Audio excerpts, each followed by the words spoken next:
Vamos ler a palavra do Senhor. Abra sua Bíblia. Vamos ler o Salmo de Davi, de número 23.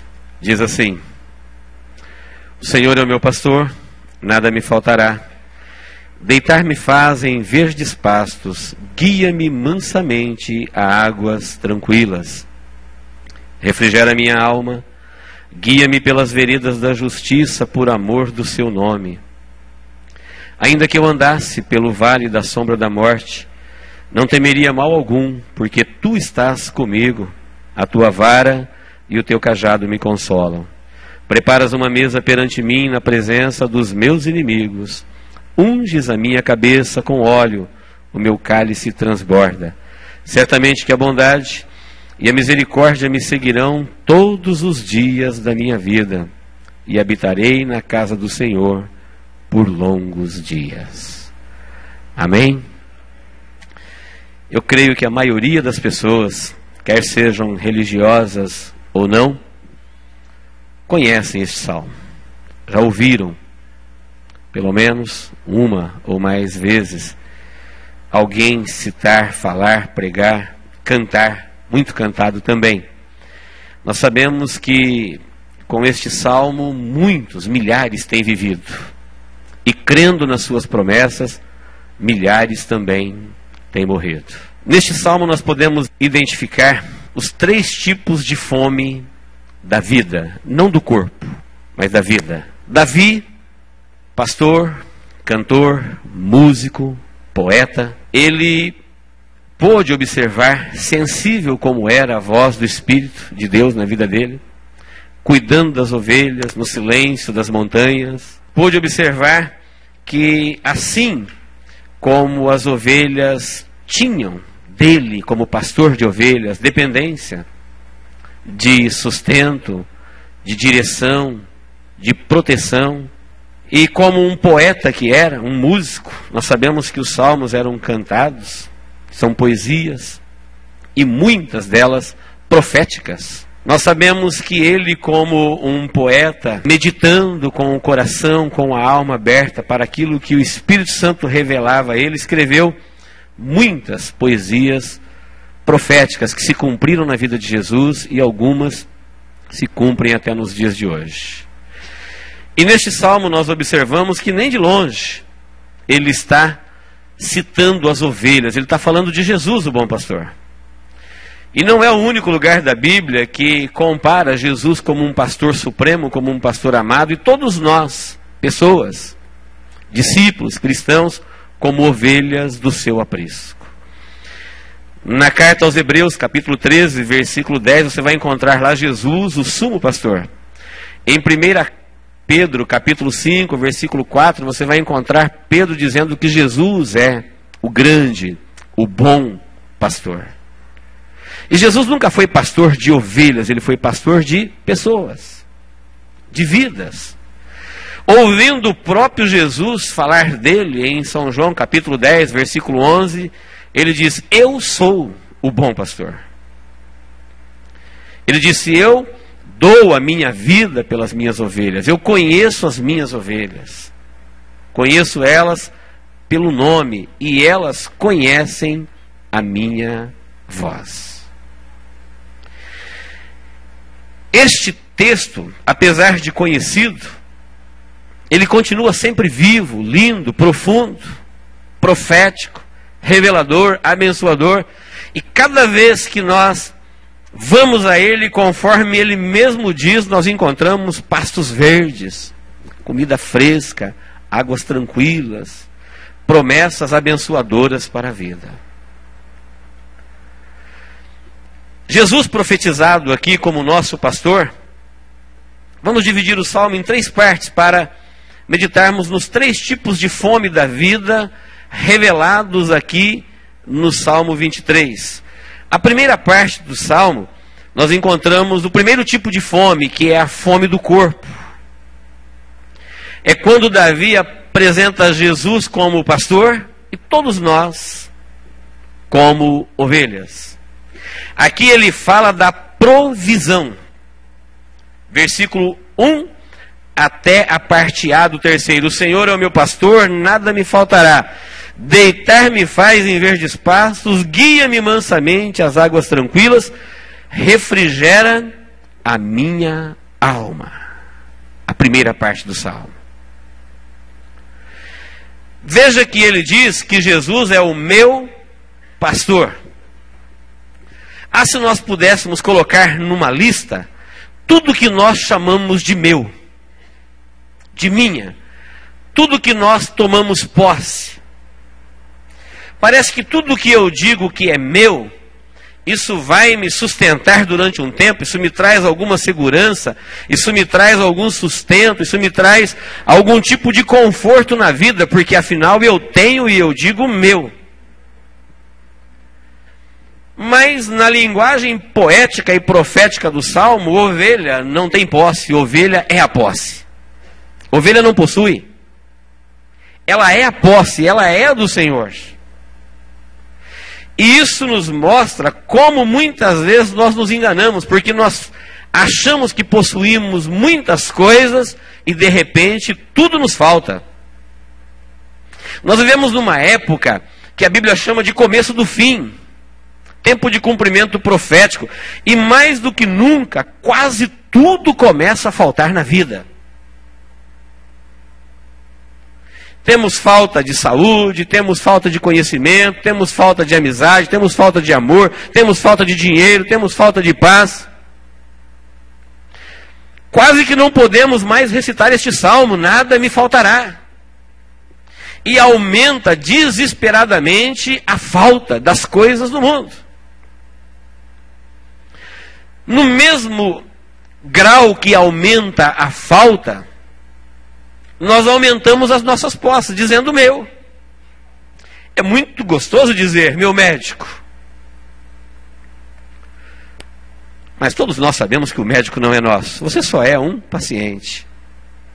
Mas é confortante, é tranquilizador dizer meu. Se um não bastar, você fala meus. É bom dizer meu advogado. É bom dizer meu nome, meu crédito. É bom dizer meu trabalho. Que Deus abençoe a medicina, que Deus abençoe a justiça, que Deus abençoe a prosperidade. Mas nós sabemos, na verdade, que nada disso é nosso. E à medida em que nós multiplicamos os meus na terra, parece que aumenta as nossas carências.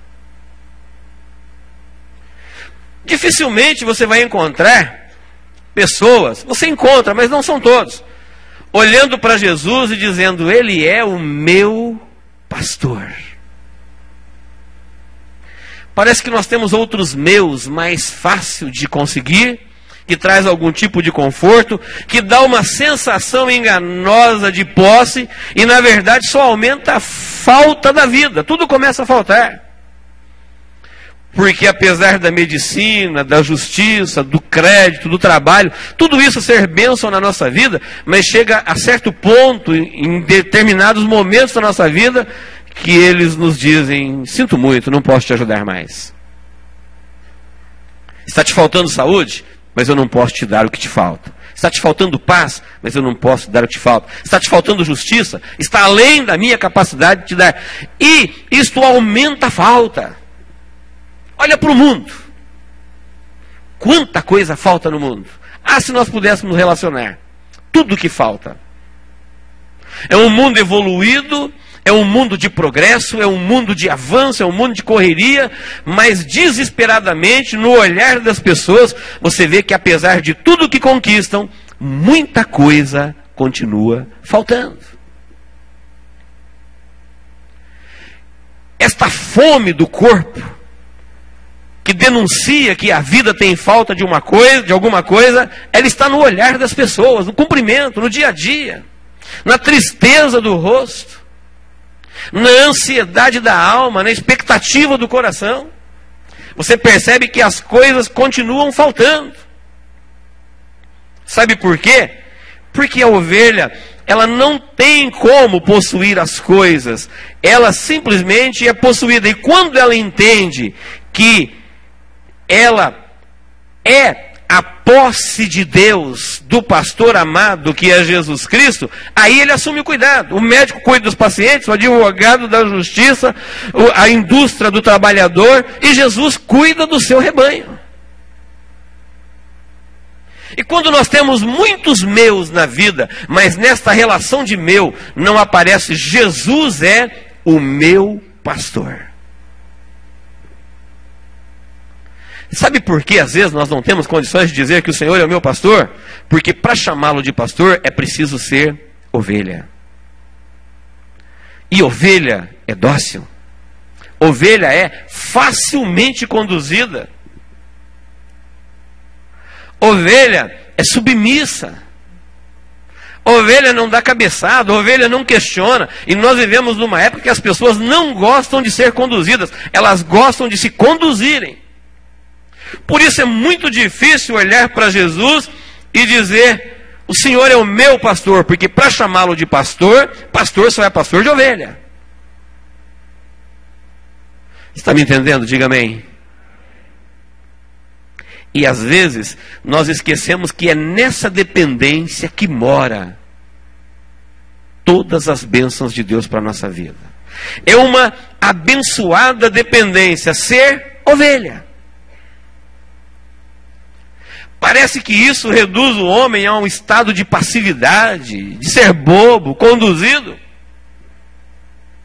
Mas o outro caminho leva a faltar tudo. Nós vivemos num mundo que tudo falta. Na contramão disso, o salmo profético que se cumpre nos nossos dias diz: se o Senhor é o meu pastor, nada me faltará. Você pode imaginar uma pessoa tendo uma promessa dessa de Deus na vida dele? Nada me faltará. Isso é muito abrangente, é muito profundo. Quando que eu fico no exato lugar que esta promessa tem a ver com a minha vida? Quando eu aprendo esta abençoada dependência de seguir o pastor. Porque a ovelha não se autodireciona, ela não tem uma visão longa, ela tem medo de andar sozinha, ela não desagrupa.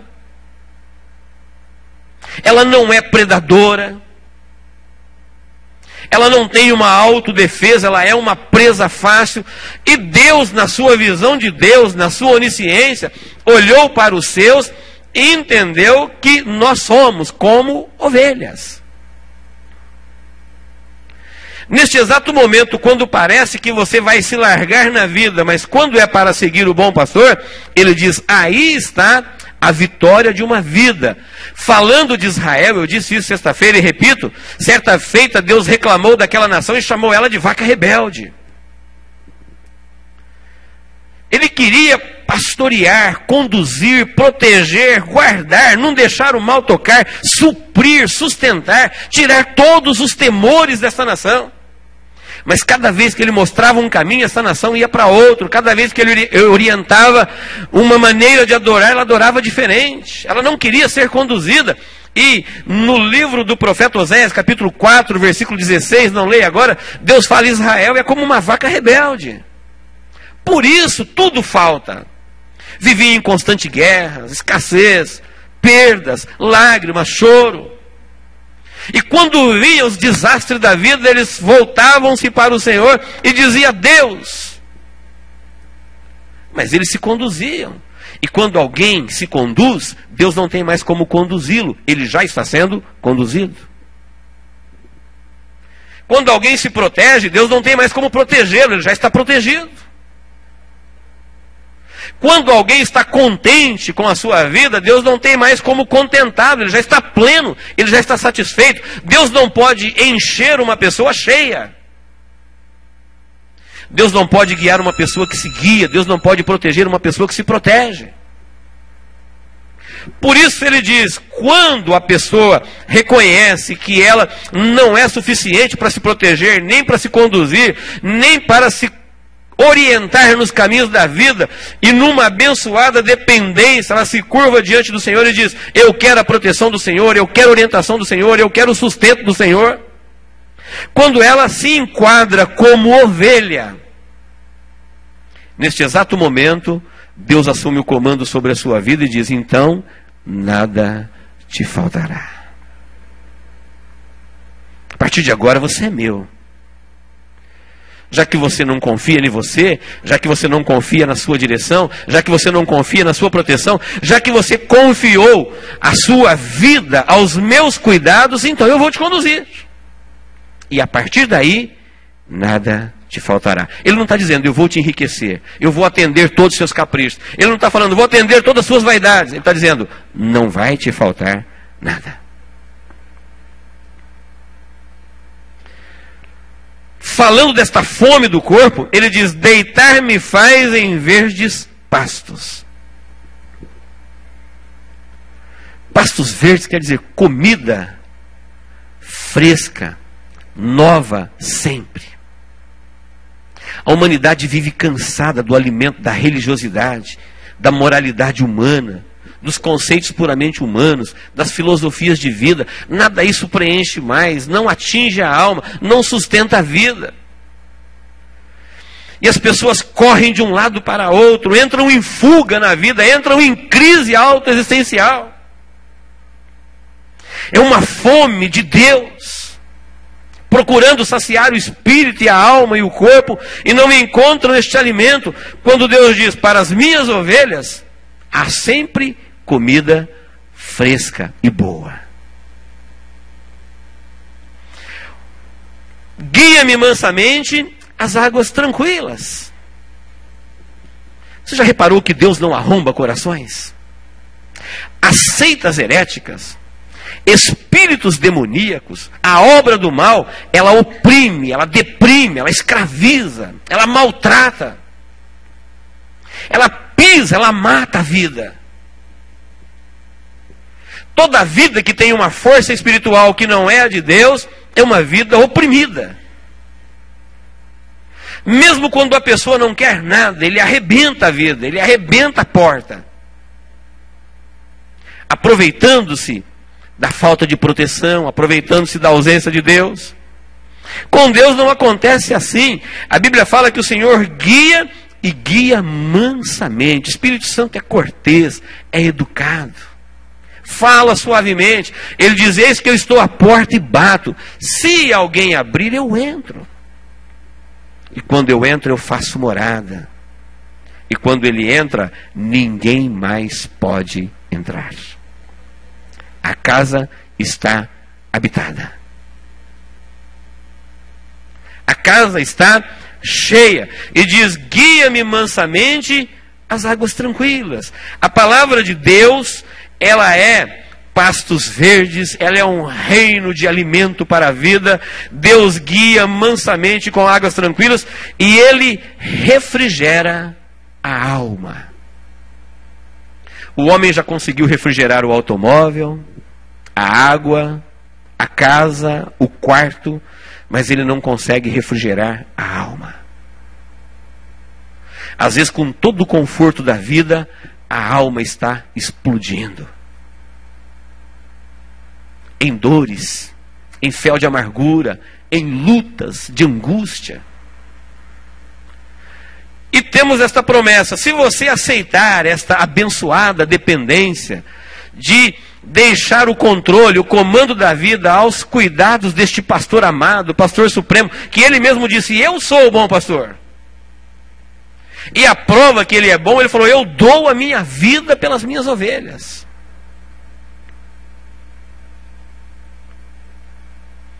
Que prova maior de bondade do que essa? A ovelha, ela está sempre protegida pelo pastor. O lobo, para pegar uma ovelha, ele tem que passar primeiro pelo pastor. Olha que segurança.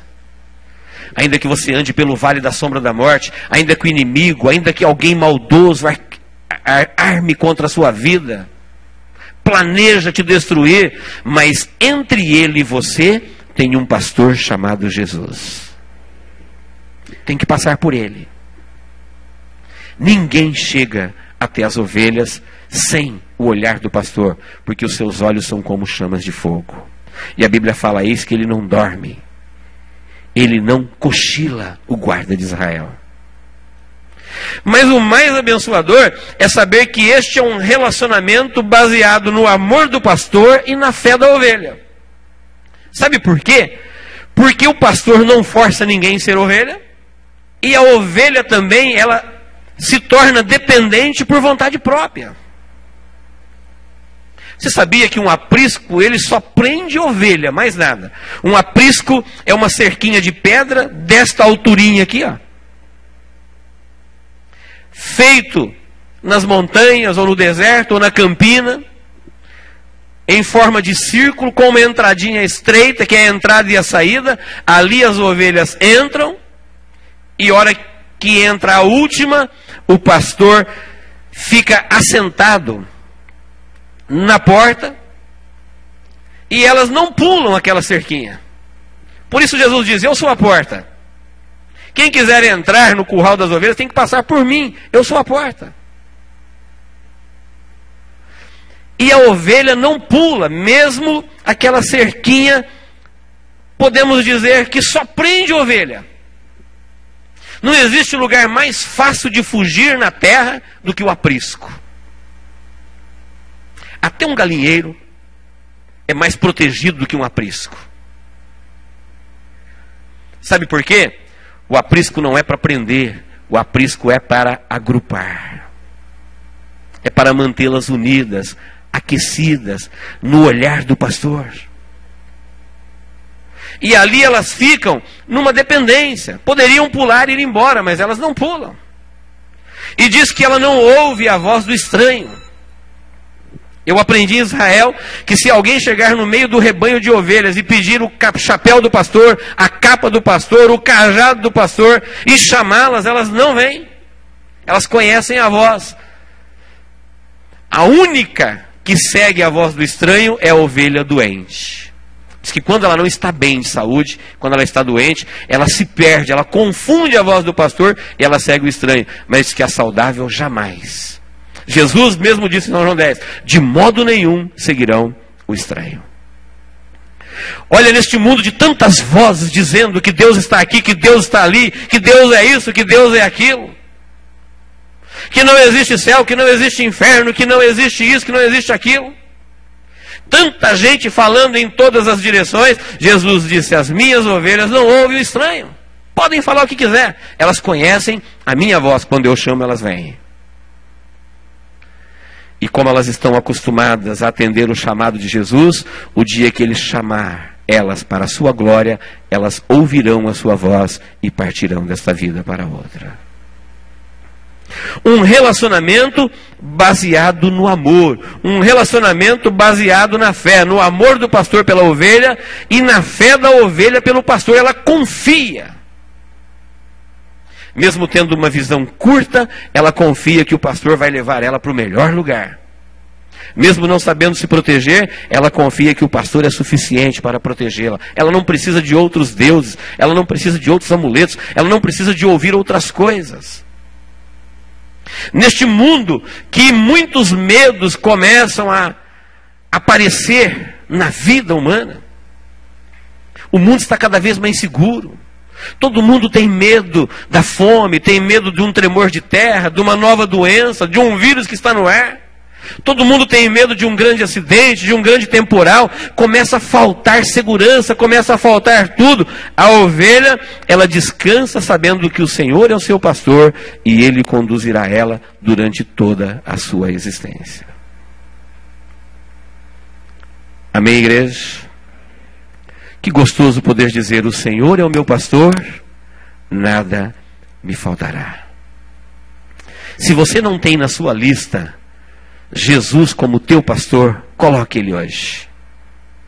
Coloque como primeiro da lista. Fala: a partir de hoje eu vou aprender esta eterna e abençoada dependência. O Senhor será o meu pastor. Ele responde: então nada te faltará. A segunda fome que nós encontramos nesse salmo é a fome da alma. O segundo tipo de fome começa na parte B do versículo 3. E o versículo 4 diz: guia-me pelas veredas da justiça, por amor do seu nome.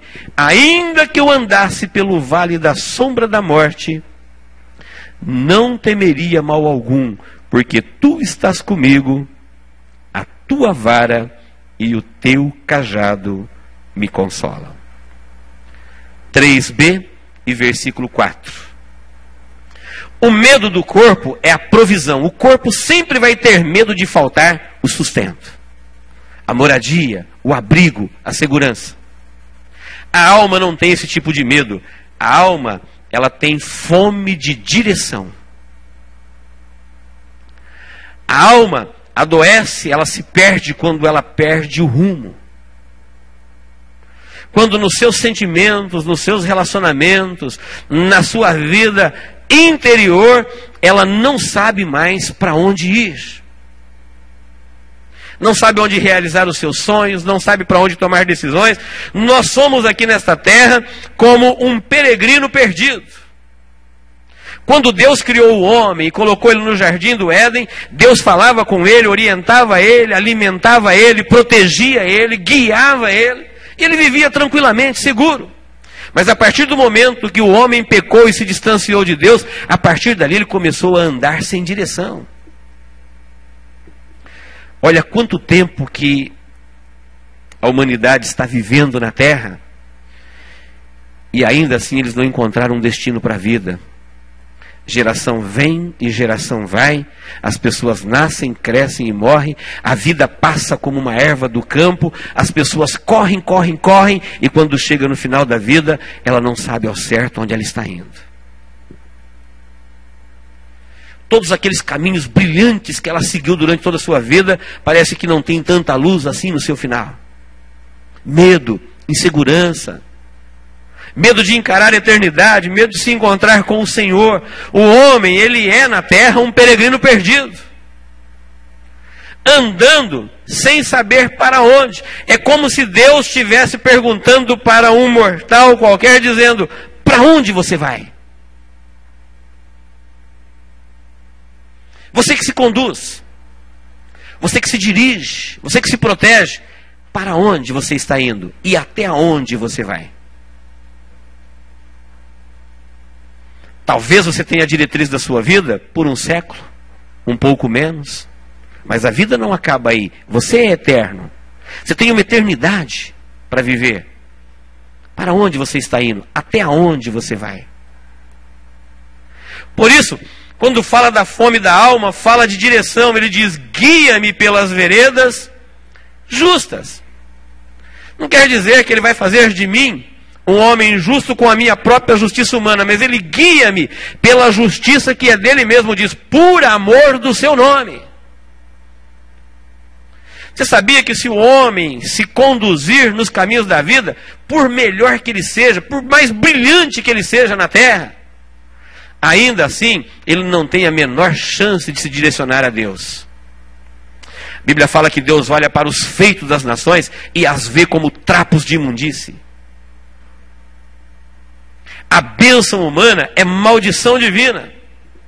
Tudo que o homem faz de bom para Deus não pode ser aproveitado porque o homem está caído, irremediavelmente perdido. Por isso diz, quando ele me guia, ele não vai mais pelas minhas justiças, ele guia-me pela vereda da justiça, por amor do seu nome. Ele me guia por um caminho que eu passo por Jesus, e quando Deus olha para mim e para a sua vida, agora ele vê creditado na sua vida a justiça de Cristo, e aí você é justificado. Deus te vê, mas antes de te ver, ele vê Jesus em você. E Jesus é perfeito, Jesus é eterno, Jesus é pleno, Jesus é tudo.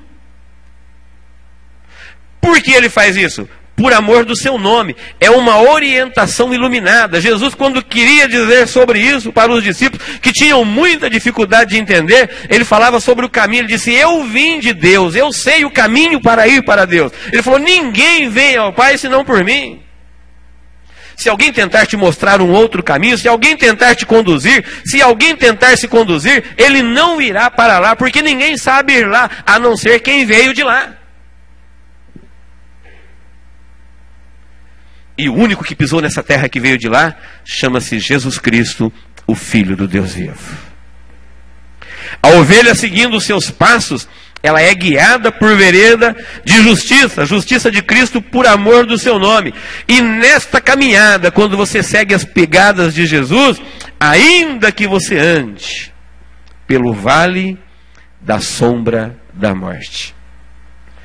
Olha que lindo, o Salmo não diz, ainda que ele me conduza. Ele não conduz ninguém à sombra da morte. Ainda que eu ande, quem anda sou eu. Quem desvia os pés do caminho sou eu. Às vezes na minha fraqueza, às vezes na sua fraqueza, você tira os olhos do pastor e olha um pouquinho para cá, um pouquinho para lá. Uma comida diferente aqui, uma iluminação diferente ali, uma atração ali. De repente o pastor já está longe, o rebanho está ausente e você se vê no vale da sombra da morte. Quantos temores assolam uma vida? Temores noturnos, temores do dia, seta que voa de noite, seta que anda de dia. Quantas coisas podem ferir a vida? E aqui diz, como ovelha, ainda que, não devemos fazer isso, mas se acontecer, se de repente um dia você se descuidou e os seus pés saíram das pegadas de Jesus, e de repente você se encontra hoje ameaçado de morte pelas forças do mal.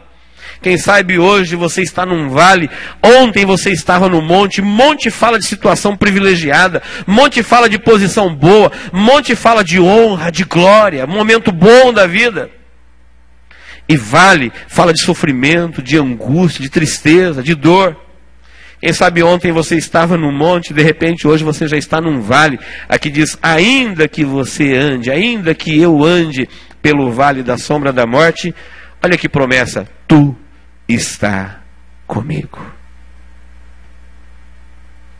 Você pode entender isso? Tu está comigo. Sabe o que quer dizer isso? Jesus não abandona suas ovelhas. Ele disse que se ele tiver 100 ovelhas e uma se desviar, ele deixa as 99 em segurança e vai em busca da ovelha ferida. Encontra ela ferida, com frio, perdida na noite, assustada, quem sabe olhando para a imensidão do céu, dizendo, este será o meu fim, é aqui que termina a minha vida, longe de Deus, vou entrar na eternidade sem Deus, porque o rebanho se distanciou. Mas de repente ela olha e vê o pastor amado, sem nenhuma lição de moral, sem expô-la, sem humilhá-la, toma cuidadosamente nos seus braços, cura suas feridas e reconduz ao rebanho, porque ele diz, as 99 estavam em segurança, elas não corriam risco, deixou elas em segurança e veio em busca da ovelha perdida. Sabe o que é isso? Não quer dizer que deixa 99 aqui e vai atrás de um que está distante, não. Está dizendo que ele deixou os anjos do céu em segurança, as suas ovelhas celestiais não correm risco, estão na imediata presença de Deus, protegidos por sua glória, por seu poder, por sua autoridade, e veio numa viagem distante, neste mundo escuro e tenebroso, no abismo da vida, encontrar a minha e a sua vida, tomar nos seus braços e nos fazer participante do aprisco celestial, porque lá é a morada final da igreja. Ainda que você esteja andando nos vales da vida, ele diz, tua vara e o teu cajado me consolam. Proteção, consola, vara fala de disciplina. Cajado é um instrumento de socorro, de enganchar o cajado no pé da ovelha para tirá-la do abismo. E a vara fala disciplina. Nós sabemos que é essa disciplina com o amor de Deus para com os seus filhos que salva a ovelha da perdição. Nós sabemos que é este socorro divino que nos evita, que nos protege de terminar a nossa vida aqui, afundados no mundo. Porque a nossa alma tem esta fome de orientação, mas nem sempre nós conseguimos nos orientar, mas ele vem em busca. Ele vem em busca da ovelha com todo amor, com todo cuidado, com todo carinho, e reconduz ela ao rebanho para que ela continue nessa dependência. E enquanto ela estiver seguindo as pegadas do pastor, vivendo sob a sua orientação, sob o seu comando, sob o seu cuidado, ela continuará sempre dizendo, nada me faltará, mesmo que eu ande pelo vale da sombra da morte. Amém, igreja? A terceira fome que nós encontramos neste salmo é a fome do Espírito. Fala do hospedeiro e do hóspede. A primeira fome é a fome do corpo, fala do pastor e da ovelha. A segunda fome é a fome da alma, fala do guia e do viajante. Somos como um peregrino nesta terra, viajando, estamos vivendo aqui os primeiros anos da nossa vida, que é eterna, e nesta caminhada pelos caminhos da vida, nós não sabemos ao certo onde ir. A nossa alma fica perdida para se encontrar com Deus, mas nós encontramos o guia e o viajante. É o Senhor dizendo: eu sou o caminho, eu sou a verdade e eu sou a vida. Que honra! Que privilégio para aqueles que encontraram. Eu fico pensando numa vida que nunca encontrou este caminho. Como nós precisamos de orar por essa pessoa. Como nós precisamos de amar esta pessoa. Porque ela não tem essa segurança na sua alma de saber que ela está andando com o destino certo. Ela é uma pessoa que está peregrinando na terra, mas ela tem um guia. E este guia não é daqui, ele veio de lá, e ele veio para nos levar para lá. Ele disse que ele vai levar a sua igreja para estar com ele onde ele sempre esteve, junto com o Pai, nas moradas celestiais. Não podemos abrir mão disso nunca. E o que eu tenho que fazer para ter tudo isso? Ser ovelha, ser dependente. Não é tão difícil quando se tem uma promessa tão abrangente como a do Salmo 23. Vale a pena entregar a vida sem medo. Nós nos entregamos para tantas coisas inseguras na terra. Nós arriscamos tantos caminhos sem saber onde eles vão dar. Nós investimos tempo, dinheiro, saúde, credibilidade em tantos projetos humanos furados. E às vezes quando Jesus pede a sua vida para conduzi-la para a eternidade, às vezes nós temos medo de falar: pode dirigir, pode conduzir, pode proteger. E por isso a vida começa a faltar. Se a sua vida está marcada por faltas, muita coisa está faltando, eu quero dizer que você pode interromper isso tendo Jesus como seu pastor. Não apenas como filho de Maria, não apenas como aquele um que morreu na cruz do Calvário. Algo pessoal, algo teu. Levar para a sua casa, no seu coração, dizer: ele é meu. Porque a única coisa que a ovelha tem posse de fato é o seu pastor. Todas as demais coisas não são dela. Ela é a posse, não é a possuidora. Ela é do seu pastor. E ela pode dizer: ele é o meu pastor. Quando? Quando você aceita a proposta de Deus de ser conduzido e orientado por ele. O versículo 5 e 6 fala do terceiro tipo de fome, que é a fome espiritual. Fala do hóspede e do hospedeiro. Diz o versículo 5: preparas uma mesa perante mim na presença dos meus inimigos, unges a minha cabeça com óleo e o meu cálice transborda. Certamente que a bondade e a misericórdia me seguirão todos os dias da minha vida, e habitarei na casa do Senhor por longos dias. Salmo 23 não é o único que fala do pastor e da ovelha, não é o único que fala do guia e do viajante. Jesus falou muitas vezes que ele é o guia, que ele é o caminho, que ele é a verdade. E ele não é o único texto que fala do hóspede e do hospedeiro. Muitas vezes Jesus falou de moradas celestiais, na casa de meu Pai. Quando nós formos para o Pai, na glória, com os anjos. E neste final de Salmo ele fala de um sustento espiritual. É um alimento que alimenta o espírito. É um alimento que fala das moradas celestiais. Veja que você não encontra esse tipo de comida em todos os lugares.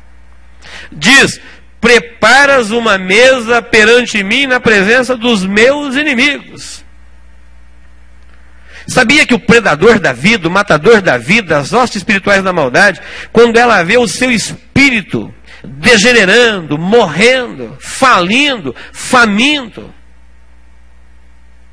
ele tem prazer nisso, ele procura cauterizar a mente, cegar o entendimento, para a pessoa não se alimentar de Deus, porque se ela não se alimentar, ela não tem a fonte da vida. É por onde Deus fala, através do Espírito, que vivifica a alma e que vivifica o corpo. Por isso já se descobriu, já se sabe, que os problemas do homem, na sua grande maioria, não está no físico, está no seu interior, no espírito e na alma. A ovelha, ela não corre esse risco. Ela tem uma promessa de Deus que ela terá, ainda que seja na presença dos seus inimigos, uma mesa preparada, um alimento de Deus para a sua vida. Neste mundo de tanta insegurança, de tanta fome, se tem alguém que não corre risco de ficar abandonado nesta terra, é a igreja.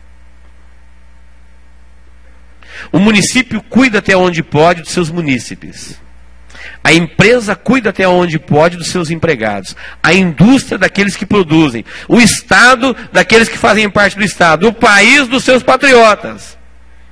Mas muitas vezes o país não consegue cumprir com as suas obrigações. A multinacional não consegue, a estadual não consegue, a nacional não consegue.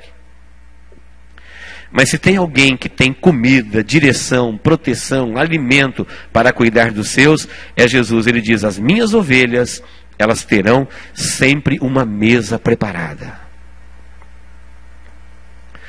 Sabe o que isso quer dizer? Enquanto você for ovelha, nunca faltará alimento de Deus na sua vida. Não importa onde você estiver, em qualquer lugar do mundo, em qualquer idade, em qualquer situação, em qualquer circunstância. Se você é uma ovelha de Jesus, Ele sabe o seu nome, sabe onde você está, sabe a sua necessidade, e Ele nunca te abandonará. Nem mesmo quando você andar pelo vale da sombra da morte. E Ele tem para você este sustento espiritual. Ele tem mais do que isso, Ele tem uma honra, diz: unges a minha cabeça com óleo.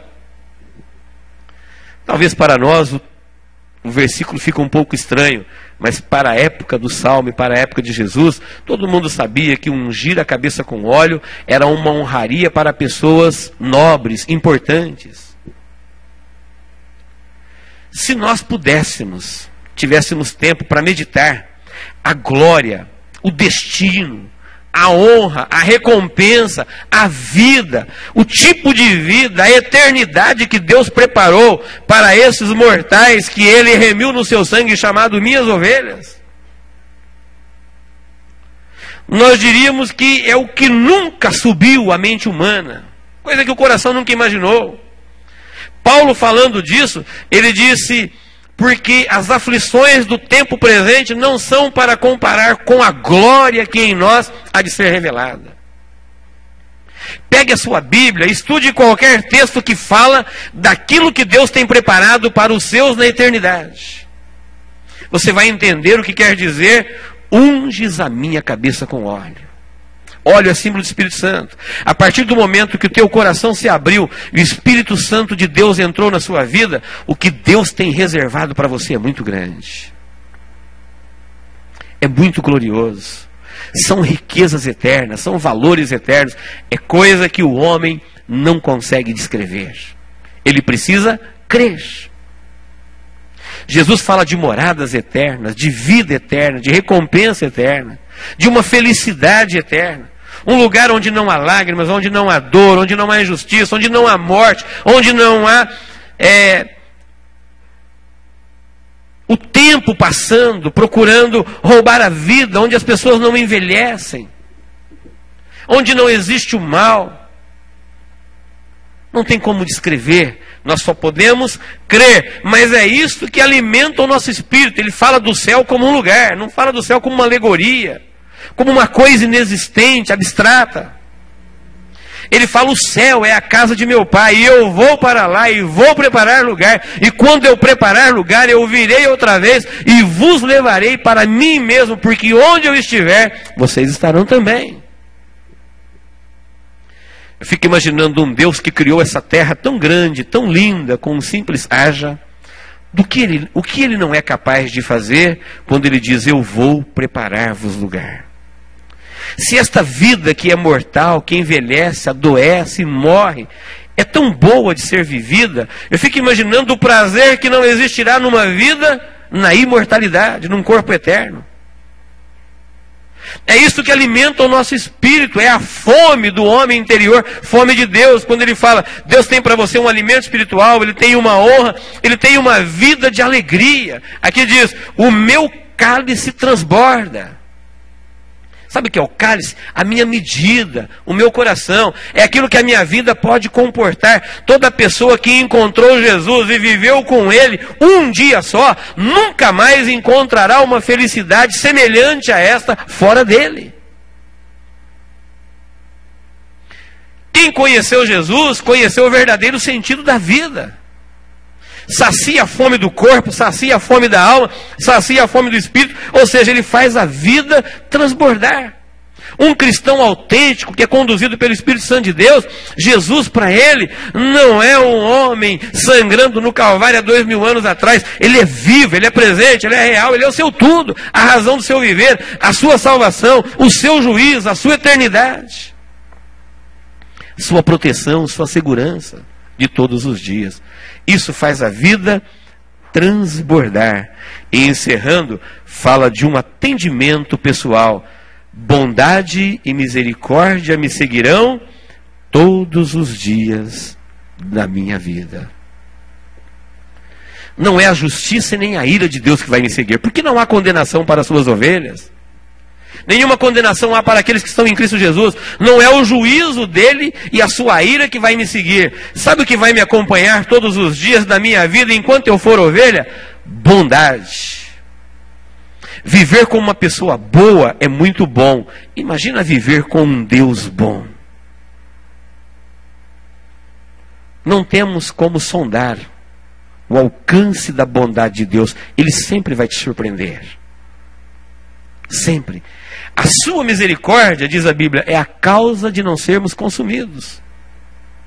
Se Deus olhasse para mim e para a sua vida somente com a sua justiça, ai dos moradores da terra.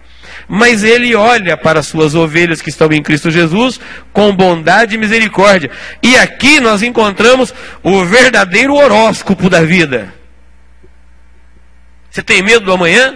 Você tem medo do futuro? Aqui diz: certamente a bondade e a misericórdia me seguirão. Quando? Todos os dias da minha vida.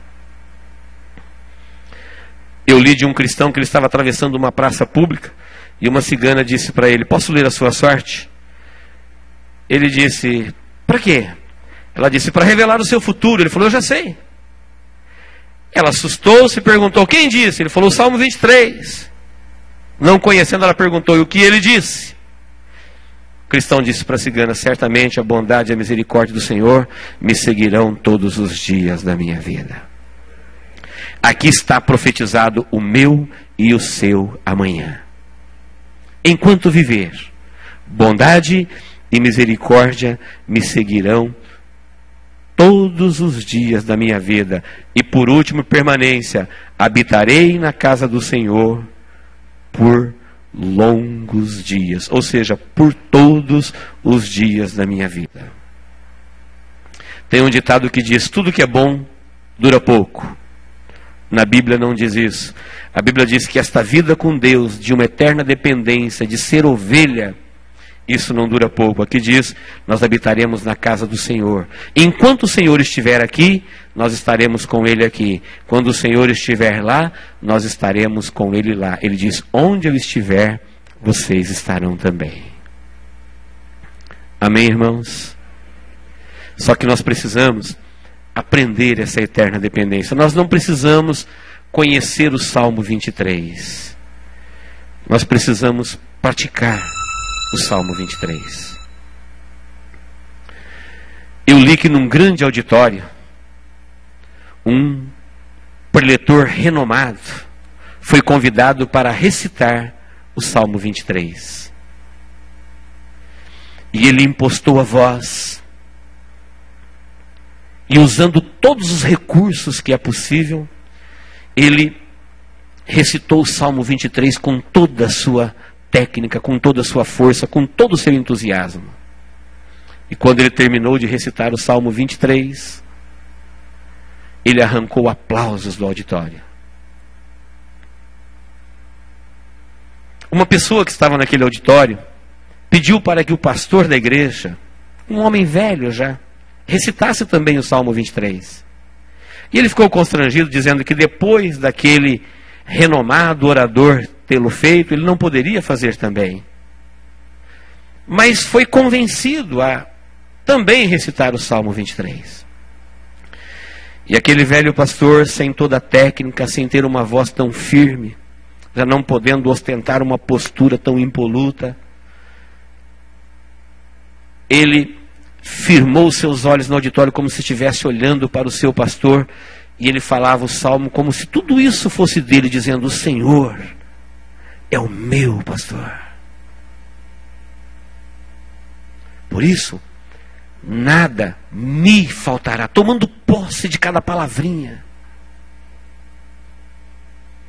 Ele guia-me pelas veredas da justiça, por amor do seu nome. Guia-me mansamente. E ele ia comendo cada palavra deste salmo, falando com a sua voz trêmula. E quando ele terminou de recitar o Salmo 23, toda a congregação estava em lágrimas. A pessoa que acompanhava o preletor perguntou: por que duas recitações produzem resultados tão diferentes? Uma arrancou aplausos e a outra arrancou lágrimas. E o preletor humildemente reconheceu, dizendo: eu conheço muito bem o Salmo 23, mas este homem conhece o pastor do Salmo 23. Milhares de pessoas no mundo têm a Bíblia aberta na sua estante, no Salmo 23, ou na cabeceira da cama, como se fosse um amuleto da sorte, alguma coisa. Isso não funciona. Nós precisamos conhecer o pastor do Salmo 23. Dizer: ele é o meu pastor. Eu sou sua ovelha, por isso nada me faltará. Amém, irmãos? Que Deus nos abençoe em Cristo Jesus.